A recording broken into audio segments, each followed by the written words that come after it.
Hola a todos y todas, bienvenidos al podcast de la Unidad de Divulgación Científica de la Facultad de Veterinaria. Como este es el primer podcast que hacemos, simplemente contaros que la Unidad de Divulgación Científica es de la Facultad de Veterinaria, está formada por una serie de miembros o personal de la facultad que nos encargamos de intentar contar lo que hacemos en esta casa, en la Facultad de Veterinaria de la Universidad Complutense de Madrid, a toda la sociedad, o sea, no solo para nuestros estudiantes, sino también para cualquier persona que esté interesada en los diferentes temas que vamos a tratar.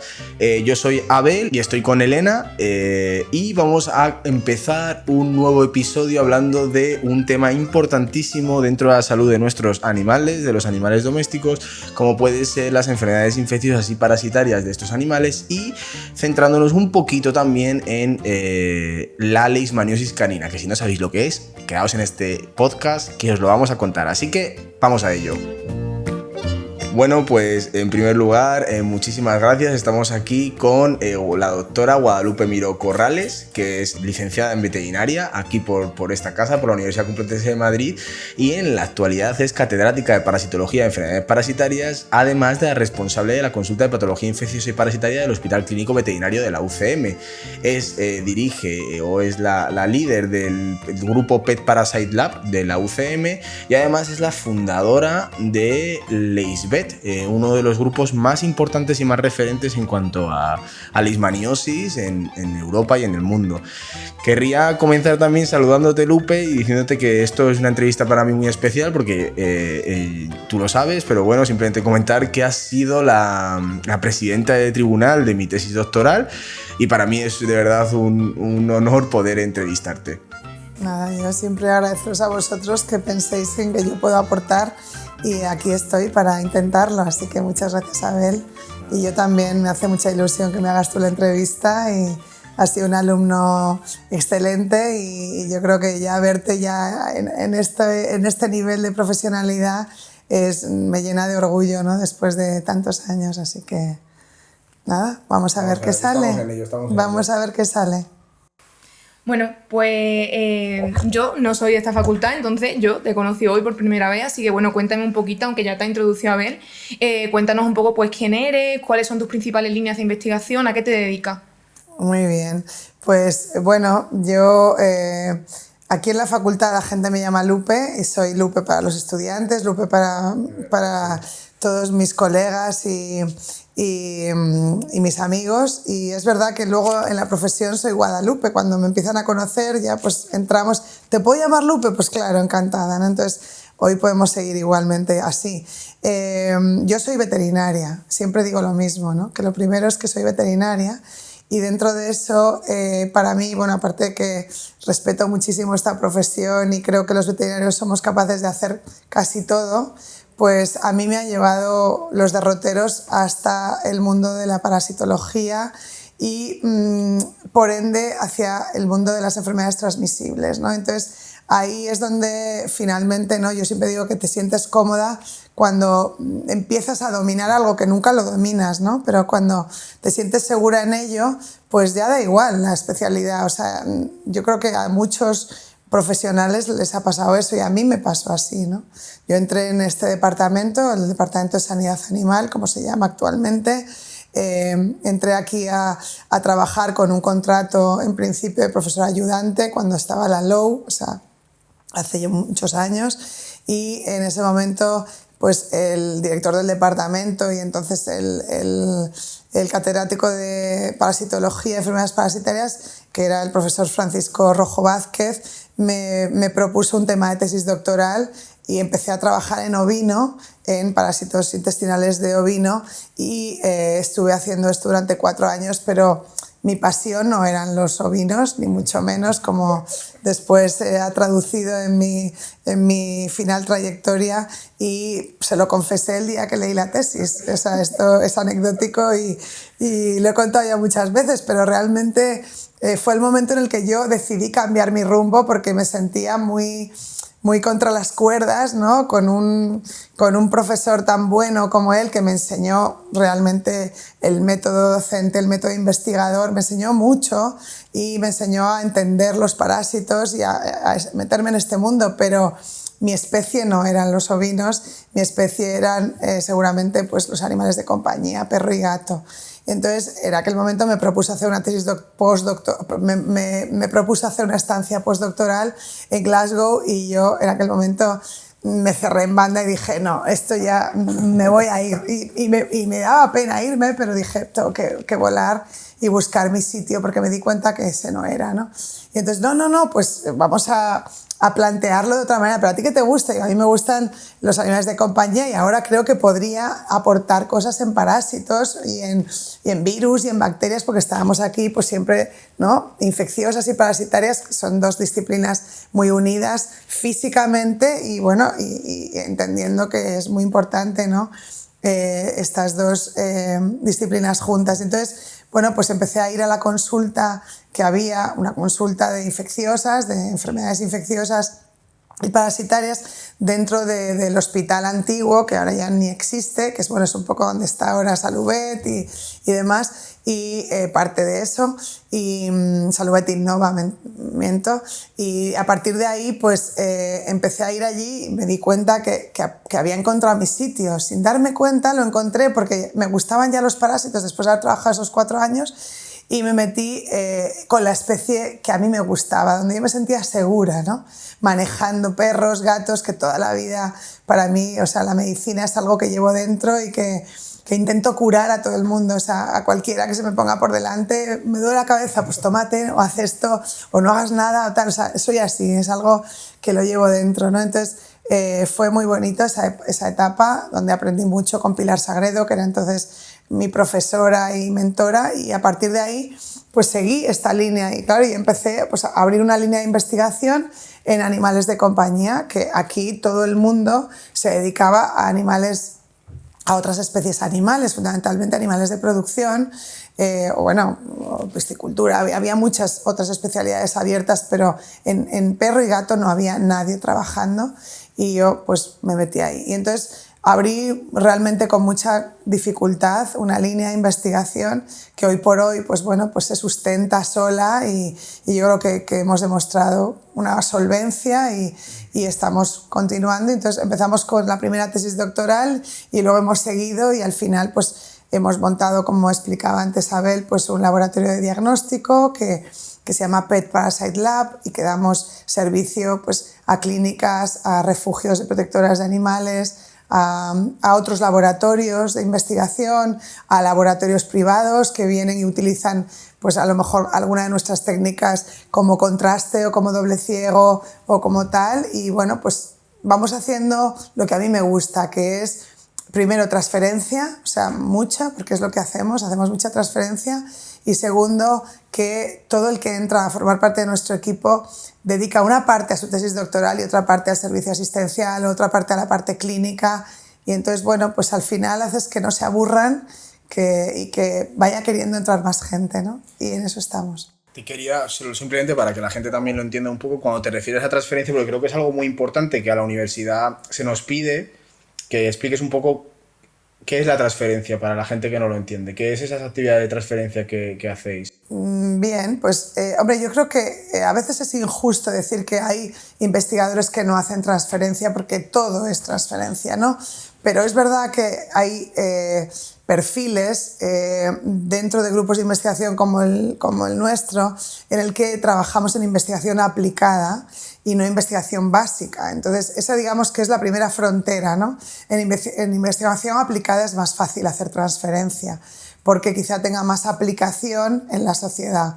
Nosotros empezamos, los primeros contratos que yo conseguí, quizá por la dificultad que implica que esta especie animal o los carnívoros domésticos o de hogar no son realmente un problema importante en la producción o en la economía y por tanto es muy difícil que te den proyectos de investigación de financiación pública y tienes que buscarlos en financiación privada. Entonces ahí empieza, digamos, el camino que hay que ir andando y es un camino muchas veces muy complicado, pero que lo que hacemos es buscar en empresas privadas crearles una necesidad con una idea de investigación que previamente ha surgido en tu cabeza. Entonces así surge pues intentar hacer estudios fundamentalmente pues de eficacia terapéutica, de nuevas moléculas que se van a llevar a registro con fines reguladores. Entonces hemos trabajado con casi todas las multinacionales europeas, haciendo estudios que han después revertido en que esos productos se han llevado a registro y se han comercializado y hoy día se están utilizando y se han aplicado. Eso es transferencia, o sea, eso es llegar digamos, al consumidor final, que es el dueño, bueno, hoy día decimos cuidadores o tutores o como queramos llamarles, responsables de mascotas. Entonces, cuando nosotros empezamos a trabajar en esto, pues había un vacío enorme, o sea, había muy pocos antiparasitarios, no se utilizaban adecuadamente. Entonces hemos ido como llenando huecos y yo he ido trabajando en investigación y en formación continua, que es una parte que también me gusta mucho de mi trabajo, ¿no? Que ahora a lo mejor podemos hablar de ello cuando hablemos de los grupos en los que participo, ¿no? Sí, es que yo creo que también es una parte un poco lo que intentamos hacer nosotros, ¿no? Esto de que dices, de sacar la investigación que hacemos en la universidad, sacarla de la universidad, llevarla a más sitios. Y yo también te quería preguntar, que además antes Elena me lo decía, por esto que has comentado de la labor asistencial, ¿no? Aquí tenemos el hospital clínico veterinario aquí en la facultad y vosotros tenéis la consulta la consulta de enfermedades infecciosas y parasitarias que es del departamento y la llevas. Bueno, yo soy la responsable, pero no solo el grupo, sino porque tenemos profesores asociados, contratados externos. Y yo creo que bueno, pues es una consulta que fue esa inicial en la que yo iba y que solo se abría 2 días a la semana, que no había mucha casuística, pero la que había realmente tenía muchísimo sabor y había mucha chicha dentro, y yo ahí me formé bastante bien, ¿no? O me gustó mucho ese aprendizaje.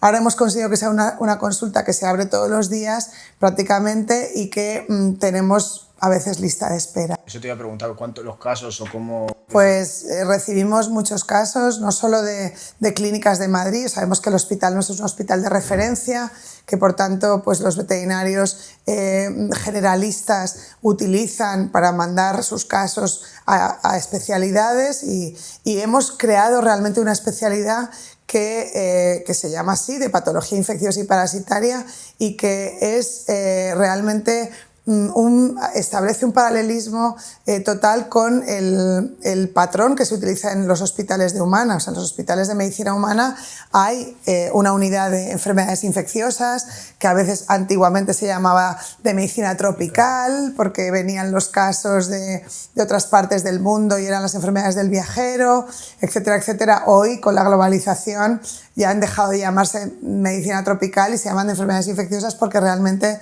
son enfermedades que se ven todos los días, ¿no? Y en distintos pacientes, ¿no? Entonces, eso mismo pues lo hemos llevado al perro y al gato y bueno, pues puedo decir que esa consulta se ha consolidado, tiene un prestigio importante y nos mandan casos. Hay gente que viene con su coche desde Talavera una vez al mes, o desde Murcia, o desde Valencia, o desde León, o desde donde sea, y bueno, pues nosotros intentamos ayudar, ¿no? Y han mencionado que veis principalmente perros y gatos, pero ¿hay otros animales que acudan a vuestra consulta? No, tengo que decir que hay una consulta de animales exóticos que también está en el hospital y que la llevan especialistas, y luego ya, como tú no conoces un poco la estructura de nuestro hospital, hay una parte de grandes animales que incluye, pues por un lado, caballos, que es realmente el peso más grande que tiene en especies grandes, y luego hay otras especies, ¿no? Que vienen ya más a goteo y demás, pero nosotros en nuestra consulta principalmente perro y gato. Y además de consulta te dedicas evidentemente a la investigación. ¿Cómo es esta transferencia de conocimiento? O sea, ¿cómo aplicas lo que ves en consulta a tu investigación y cómo llevas a la práctica lo que haces en tu investigación? ¿Cómo lo aplicas eso a los animales? Es una pregunta muy interesante, ¿no? Porque a veces no nos damos cuenta, ¿no? de lo que hacemos ni por qué lo hacemos, ¿no? Entonces, volviendo a que yo creo que es mixto, ¿no? O sea, hay lo que nosotros llamamos en medicina veterinaria, hay dos ramas muy importantes dentro de la medicina. Una es la medicina individual y otra es la medicina de colectividades. Entonces, para el veterinario, digamos, de producción animal, veterinarios que trabajan en granjas o en animales de producción o de abasto, su visión es mucho más la visión del el conjunto, ¿no? El colectivo. O sea, tiene que velar por la salud de ese colectivo y entonces a veces pues tiene que tomar decisiones que para él un individuo único no es nada. Un individuo único no es el problema es que el colectivo entero esté bien cuando surge, por ejemplo, un brote de enfermedades infecciosas en una granja o un control del tipo que sea, de reproducción, de medicina preventiva, de lo que quieras. Ese veterinario es un gestor de un colectivo, entonces se trabaja de una manera completamente distinta. Están muy separadas esas dos medicinas entre los animales de producción y los animales de compañía, que los llamamos de compañía porque viven en una familia, ¿no? Pero hay otros animales de compañía que no viven en una familia porque todavía no tienen un propietario y que son los animales de refugio. Estos animales son animales abandonados, perdidos, capturados por las razones X y viven en refugios de protección animal, lo que se llaman albergues o centros de protección animal, porque hay dos tipos de centros, los privados y los públicos. Los privados son las protectoras animales, que lo hacen de forma altruista y con voluntarios, bueno, y con ayudas, pero es así. Y luego hay centros de protección animal de ayuntamiento obligado y que son los que ahí llegan animales que antes o después pues tienen que salir y hay una política de adopciones.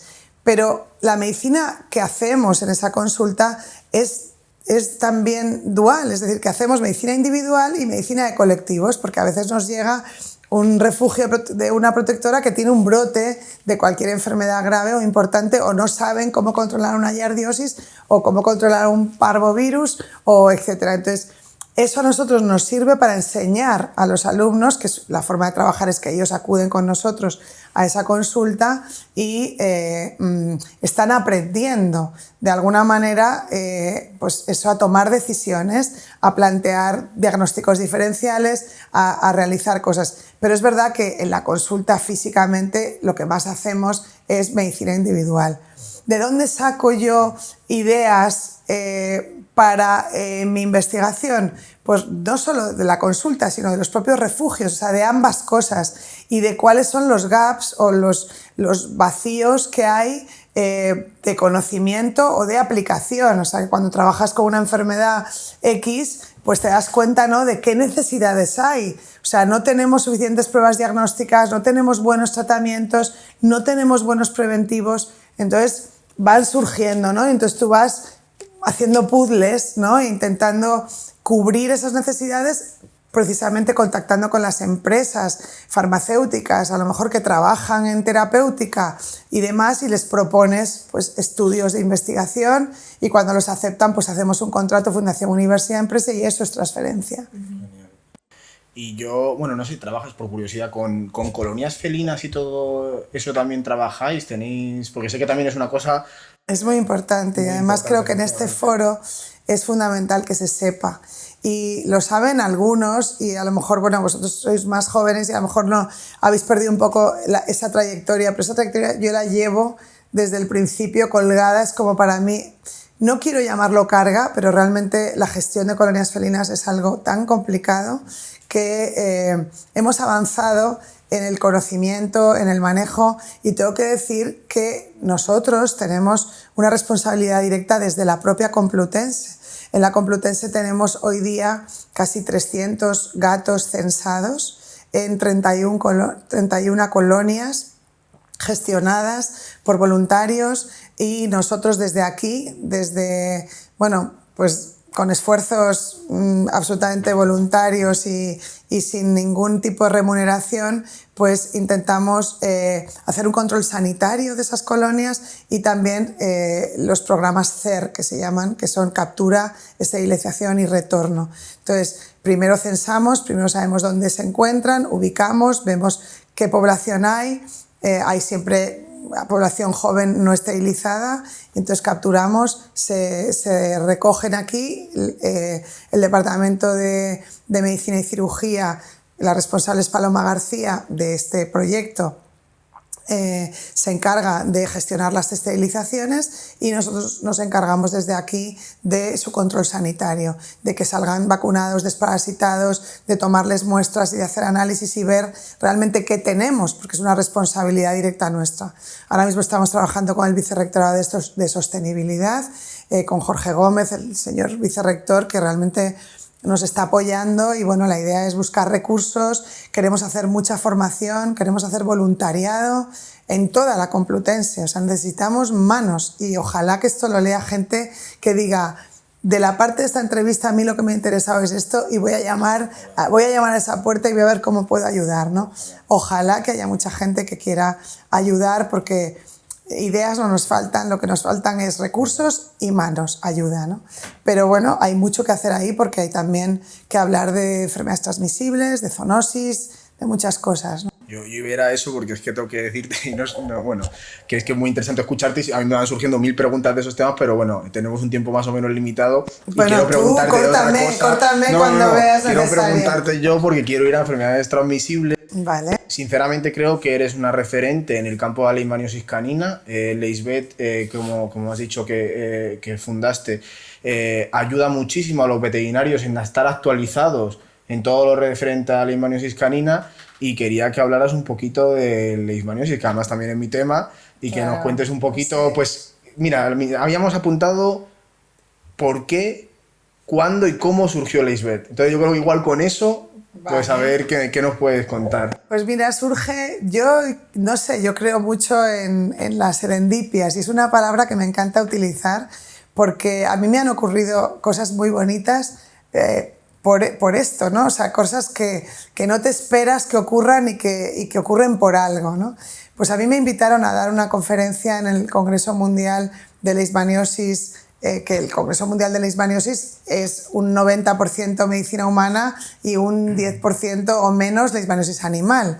Entonces, me invitaron y este se celebró en Palermo en el año 2005, ya ha llovió mucho y me dijeron, elige tú el tema, pero habla de leishmania. Y entonces era para hablar en un congreso mundial, a mí se me ocurrió provocar, ¿no? Entonces dije, voy a intentar que la gente que vaya allí, científicos y veterinarios y médicos, entiendan. Porque había una cosa que me dolía mucho y era oír, porque he trabajado con médicos y de hecho hemos publicado cosas con médicos infectólogos de aquí de Madrid, con el brote, con muchas cosas. Hemos trabajado y siempre creo que es importante que haya ese concepto de trabajar juntos, ¿no? Ese concepto de una salud, porque esta enfermedad es claramente una enfermedad que afecta a distintas especies y ya está. Pero que hay muchas cosas que podemos aprender los médicos de los veterinarios y viceversa, ¿no? Y así lo hemos hecho desde hace muchos años. Pero en ese congreso, al cual yo iba siempre porque me encantaba aprender y aportar, se me ocurrió hablar de manejo clínico de la leishmaniosis canina, podemos unificar criterios. Entonces, empecé a contar una encuesta que habíamos hecho aquí, también porque estaba harta de oír a los médicos, los veterinarios hacen lo que les da la gana con la leishmaniosis, tratan, claro, porque tratábamos, es que cuando hice esta encuesta me encontré 31 protocolos diferentes de uso del antimonial, que es una de las únicas herramientas que teníamos leishmanicidas en aquel entonces, luego han venido algunas más, y 15 de alopurinol. Entonces me llevé las manos a la cabeza con esto, entonces llevé los resultados de esa encuesta y empecé a plantear que por qué no hacíamos algo para resolver ese problema, que estaba convencida de que era el mismo en Italia, en Grecia, en Portugal, en todos los países de la cuenca mediterránea. Entonces tuve la suerte de que en aquella charla hubiera gente, pues para mí muy importante, referentes en otros países en el mundo de la leishmaniosis canina, como Gad Bennett en Israel, Patrick Buto en Francia, Gaetano Oliva y María Gracia Penicci en Italia, Luis Ferrer aquí en Barcelona. Y entonces de repente se me acercaron, cuando terminamos la charla, se me acercaron a darme las gracias por haber sacado este tema, por intentar, ¿no?, arrancar con algo tan delicado. Y yo les dije, ¿por qué no hacemos un grupo de trabajo? ¿Por qué no nos sentamos y hacemos un grupo? Y en aquel entonces había una red que se llamaba LeishMed, que era una red de Leishmania y médicos. Y entonces dije, pues hagamos una LaceVet. O sea, fue tan sencillo, o sea, es que no había que inventar la pólvora, ¿no? Era muy sencillo. Y entonces les dije, yo me organizo para... Esto fue, pues imagínate, en abril, mayo, ¿no? Me parece. Y entonces les dije, nos reunimos después del verano. Nos reunimos aquí, en esta facultad. Yo les invité a venir y empezamos a construir algo que hoy, después de pues, 18 años, se ha convertido realmente... Y ya no es solo leishmaniosis canina, porque hemos crecido mucho. Hemos crecido a leishmaniosis felina, hemos crecido a otras especies, hasta que por fin conseguimos primero crear unas guidelines, que la palabra puede ser recomendaciones o puede ser lo que quieras, pero sí es verdad que es muy importante, y esto se hace muchísimo en medicina humana, clasificar a los pacientes. Tú vas hoy, desafortunadamente, porque tienes un cáncer, y llegas y el médico lo primero que te dice, tú tienes un tumor mamario que es un 3A, 2B, subtipo H. Y, por tanto, el protocolo a seguir es este, está escrito. Entonces, clasificar al paciente te permite utilizar, primero, un adecuado tratamiento y también, y más importante a veces, poder establecer un pronóstico. Y esta es poder dar respuestas a estos propietarios o cuidadores que cuando llegan y tú les dices que su perro tiene leishmaniosis o su gato tiene leishmaniosis, se desarman porque han leído, se asustan, saben que es una enfermedad grave, que aparentemente, y es así, es una enfermedad crónica e incurable. Esta frase yo la uso siempre cuando empiezo a manejar un paciente y me doy cuenta que claro, que es muy descorazonadora, pero a la vez es la manera de hacerles entender que van a tener que hacer seguimientos clínicos durante el resto de la vida de ese perro. Y por tanto, es muy crítico hacer las cosas bien. Entonces, si tú clasificas bien a ese paciente, vas a manejarlo adecuadamente y vas a saber cuáles son los tiempos y vas a poder pronosticar, porque te va a preguntar, bueno, ¿y cuánto tiempo va a durar? ¿Y de qué se va a morir? Y etcétera, etcétera. Entonces, eso nos ha servido para ver que pasa lo mismo en todos los países. Pasa lo mismo, porque como bien sabes, Abel, este patógeno o este parásito es capaz de evadir la respuesta inmune. Muchas veces no sabemos por qué, ni cuándo lo hace, ni cómo. Hombre, se sabe cada vez más y hay muchos grupos trabajando en investigación básica haciendo cosas muy bonitas, como el vuestro. Y realmente yo me quedo en la parte que me gusta, que es la parte más de epidemiología y control y más en la parte de manejo clínico, ¿no? Pero al final estamos todos conectados. Entonces, bueno, pues tuvimos ya la suerte de tener suficiente fuerza y estar suficientemente preparados a nivel internacional como para crear un congreso que hicimos hace 2 años, que se llamó Alive 1, y bueno, pues que ha servido para abrirnos un hueco en el campo de la leishmaniosis animal, y nuestra intención es hacer un congreso cada 2 años a modo sándwich con el congreso de leishmaniosis humana. Entonces, ir de la mano, pero que los investigadores puedan venir al nuestro y puedan ir al de humana y puedan compartir ambos. Entonces, estamos hablando mucho de leishmaniosis, pero probablemente mucha gente que nos está escuchando no sepa exactamente qué es la leishmaniosis. Entonces, si nos puedes explicar un poco a qué síntomas tenemos que prestar atención, especialmente cuando se trata de nuestros animales de compañía, para detectar esta enfermedad y, sobre todo, prevenir pues, que se siga propagando. No sé si es una enfermedad zoonótica o se puede transmitir a otros animales. Sí. Es una pregunta peligrosa para mí, porque puedo estar hablando mucho tiempo, pero me cortáis, por favor, y además voy a intentar ser breve, porque si esto es también divulgación, es verdad que si lo va a leer gente que no sea veterinario o científico o médico, pues a lo mejor no entiende esto, ¿no?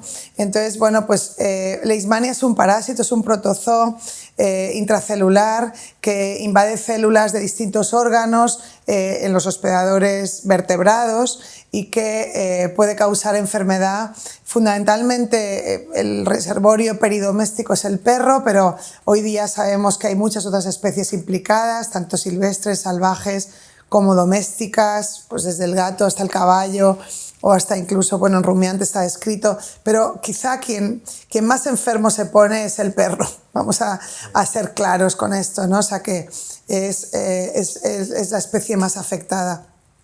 Es un parásito que necesita, para completar su ciclo biológico, pasar por un vector artrópodo que es un flebotomo, que no es un mosquito real, es otro insecto volador que, bueno, se parece por su aspecto y demás, se parece a una mosca pequeña y se conocía o se conoce como sandfly en inglés, y a veces mal traducido porque es una traducción que no podemos permitir, se habla de mosca de la arena, pero no es un mosquito, es un flebotomo, y que tiene unos hábitos, por supuesto, como los de todos los insectos voladores, unos hábitos asociados a temperatura y humedad, y que se da más, bueno, en países con climas atemperados durante todo el año, y en nuestras latitudes pues tenemos una estacionalidad, y que ocurre el riesgo, digamos, de infección de estos flebotomos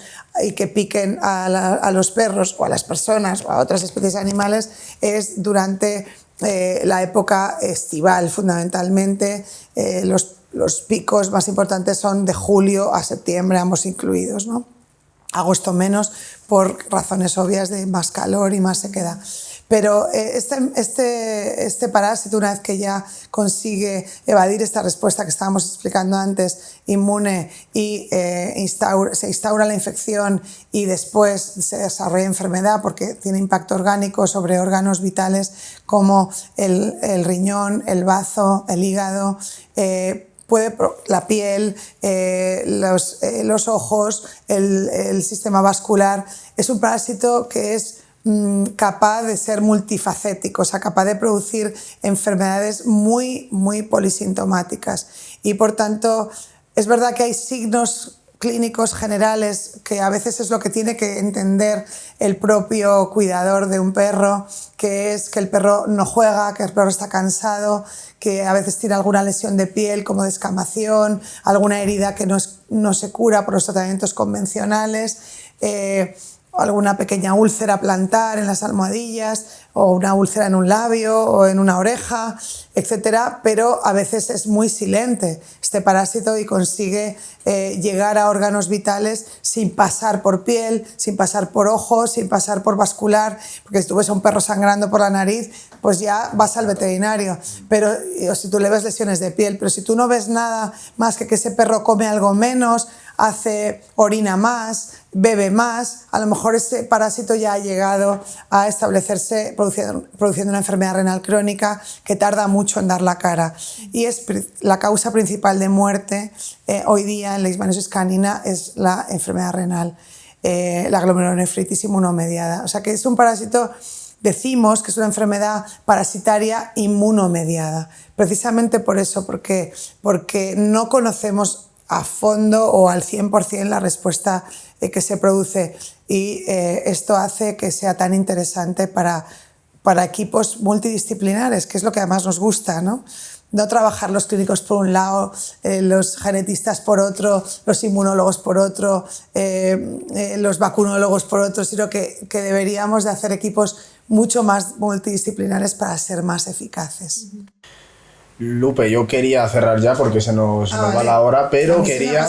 Sí, a mí también, y preguntaría 1000 cosas más, pero sí que quería, como esta entrevista la va a escuchar los estudiantes, esperemos, y también nos escuchará pues gente de fuera, como al final que dijeras unas palabras o algún comentario acerca de algo que ya has dicho, que es el término de una salud y el papel de los veterinarios, porque creo que es algo que está muy relacionado con todo lo que haces también. Creo que es algo que a veces no le damos toda la importancia, incluso en la clínica veterinaria a veces nos cuesta entenderlo, y yo creo que eso es una cosa importante. Yo creo que sería un mensaje bonito para cerrar, si nos puedes, no sé. Vale, no sé si lo voy a saber hacer bien, pero sí me gustaría decir que realmente el papel del veterinario en la sociedad es algo que me preocupa, porque no tenemos la visibilidad que deberíamos tener.